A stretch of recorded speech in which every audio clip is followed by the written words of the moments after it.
நந்தினி உடைய வாழ்க்கையிலே ஆண்டவர் கொடுத்த நல்ல சுதந்திரத்துக்காக ஸ்தோத்திரம்.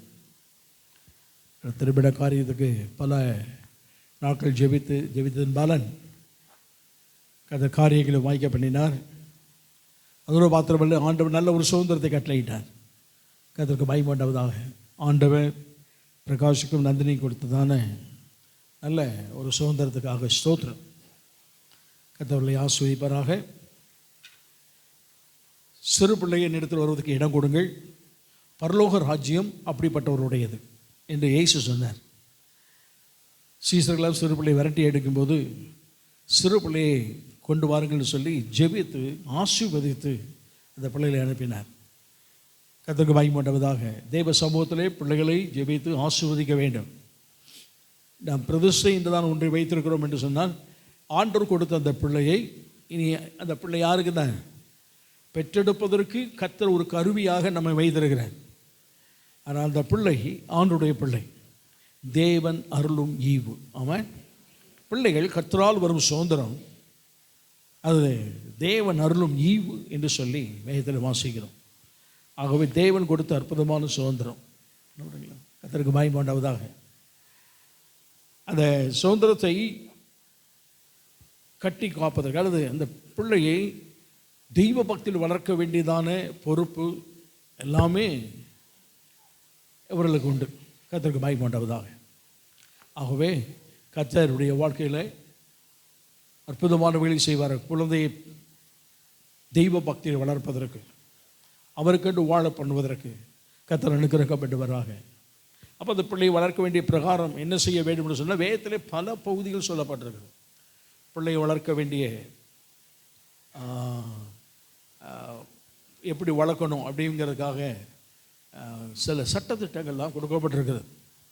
கர்த்தருக்கு மகிமையுண்டாவதாக. உபாகம புத்தகத்திலே வாசிச்சோன்னா க்ளீனாக தெரியும்.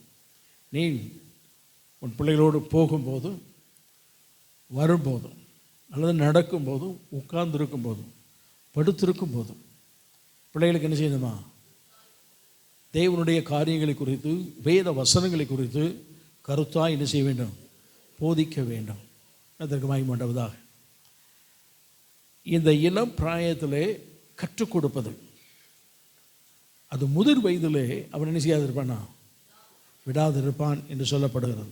கர்த்தருக்கு மகிமையுண்டாவதாக. ரெண்டு அர்த்தம். ஒன்று, சின்ன வயதிலே கற்றுக் கொடுக்கக்கூடியதான வேத வசனங்கள், இவையெல்லாம் ஒரு ஒரு பருவம் வரும்போது அந்த பிள்ளைகளுக்கு அந்த வசனங்கள் அவர்களோடு பேசி தெய்வ சமூகத்தை கொண்டு வந்து ஆண்டவர் கண்டு நிலைத்திருக்க கர்த்தர் கிருபை செய்கிற தேவன் அவர். ஆமாம், கர்த்தருக்கு மகிமையுண்டாவதாக. ஆகவே அந்த பிள்ளையை நடக்க வேண்டிய வழியிலே நாம் நடத்த வேண்டும். பிள்ளையானவனை நடத்த வேண்டிய வழியிலே நடத்து. அவன் முதிர் வயதிலும் அவன் என்ன செய்திருப்பான், விடாதிருப்பான். ஒரு அர்த்தம் சொன்னேன். இன்னொரு அர்த்தம், பிள்ளையை நல்ல தெய்வ பக்தியில் நாம் வளர்த்தோம்னு சொன்னால், முதிர் வயதில் விடாதிருப்பான்னா எதை விடாதிருப்பான்னா, பெற்றோரை விடாதிருப்பான். ஆமாம், நம்ம அர்த்தம் சொல்லிக்குவோம். பெற்றோரை என்ன செய்வான், விடாதிருப்பான். கர்த்தருக்கு மகிமையுண்டாவதாக. இன்றைக்கு உலகம் எங்கும் பார்க்குறோம், பெற்றோரை நினைக்கிறாங்க விட்டுட்டு போகிற கூட்டங்கள்லாம் உண்டு.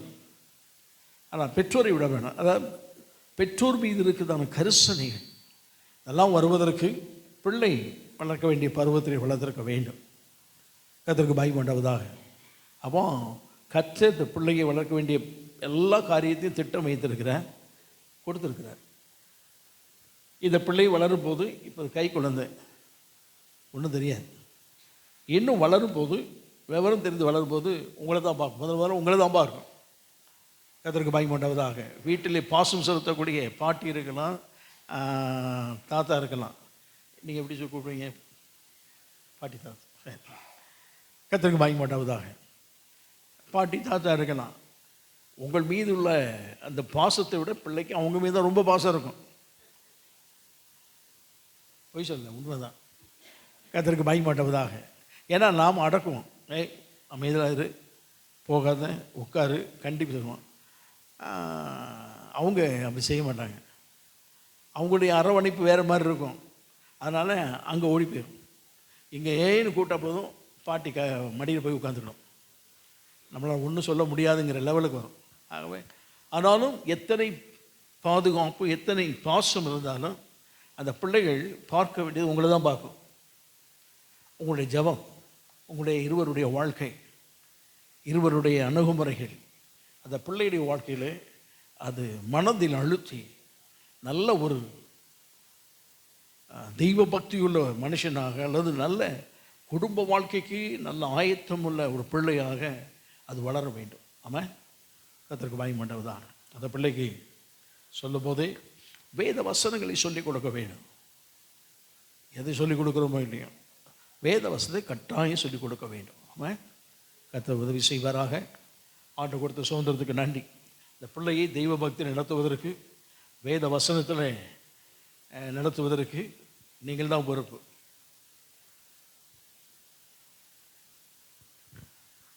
இப்போ உலகத்தில் உள்ள பிரச்சனை என்னென்னா, ஆண்டவரே இப்படி தான் சொல்லியிருக்காரு. இஸ்ரவேல் ஜனங்கள் பாவம் செய்த உடனே மோசேட்ட சொன்னார், உன் ஜனம் பாவம் செய்யிட்டுட்டார். ஆனால் அவங்கள கூப்பிடும்போது என் ஜனங்கள் முறையிடுறத கேட்டேன், என் ஜனங்களுடைய கூக்குரலை கேட்டேன், என் ஜனங்கள் சொன்னவர் பாவம் செய்து மட்டும் என்ன சொல்லிட்டாரு, மோசையை பார்த்து ஓன் ஜனம் அப்படின்ட்டார். ஏன்னா அவருக்கு அது பிடிக்காது, பாவம் பிடிக்காதனால சொல்ல அது உன்னோட சார்ந்தது அப்படின்ட்டார். அவன் என்னென்னா பிள்ளை நல்லா இருக்கும்போது ஏன் பிள்ளை அப்படிமா சேட்டை பண்ணிச்சுன்னா, ஏங்க உங்கள் பிள்ளைய பாருங்க அப்படின்னு சொல்லி ஒரு ஒரு கூப்பிடுதல் கேட்கும், உங்கள் பிள்ளை படுத்துகிற பாடு தாங்க முடியல அப்படின்னு. ரெண்டு பேருக்கும் பொதுவான பிள்ளைகள் தான். என் பிள்ளை உன் பிள்ளைன்னு சொல்வதற்கு பிரிவினை இல்லை, நம்முடைய பிள்ளைகள். ஆமாம், கர்த்தருக்கு மகிமையுண்டாவதாக. ஆகவே ஆண்டவர் இந்த பிள்ளையை தெய்வ பக்தியை வளர்ப்பதற்கு எல்லாம் செய்ய கர்த்தர் கிருபை செய்வாராக. ஆமாம், நம்ம எல்லாம் ஜெபம் பண்ணுவாங்க. ஆண்டு கொடுத்த சுதந்திரத்துக்காக நம்ம ஜெபம் பண்ணுவோம். அந்த பிள்ளையை பக்தியோடு தெய்வ கிருபையோடு சர்வீகித வளர்ச்சி, தெய்வ ஞானம், தெய்வ தயவு எல்லாவற்றும் வளர்ந்து வருகப்பட்டு வராங்க. நம்ம எல்லாம் ஜெபம் பண்ண பிள்ளைக்கு தேவை கரங்களையே ஏற்றுக்கொள்ளும்படி கேட்குறேன்.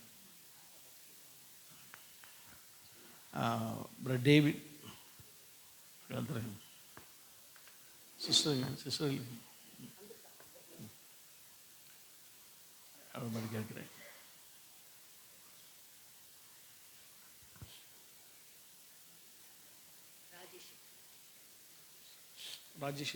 ராஜேஷ் தம்பி.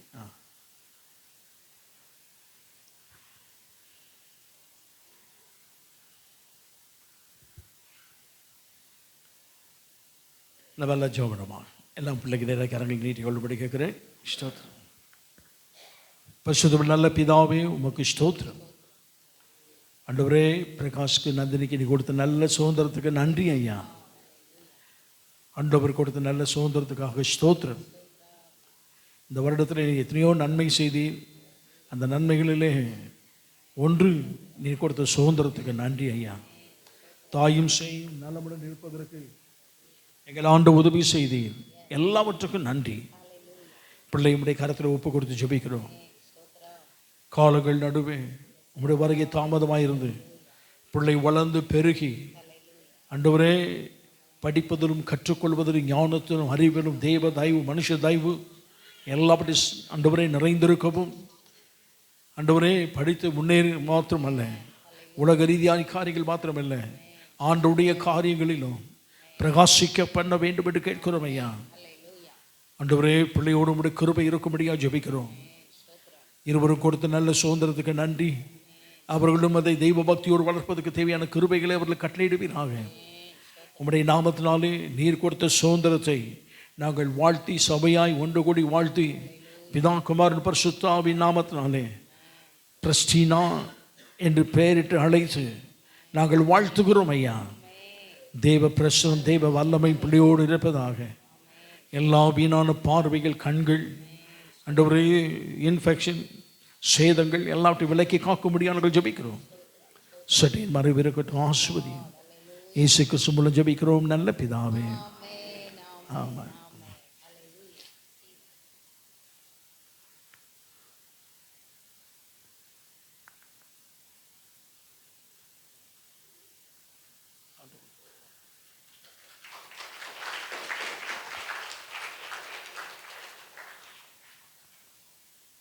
Praise the Lord.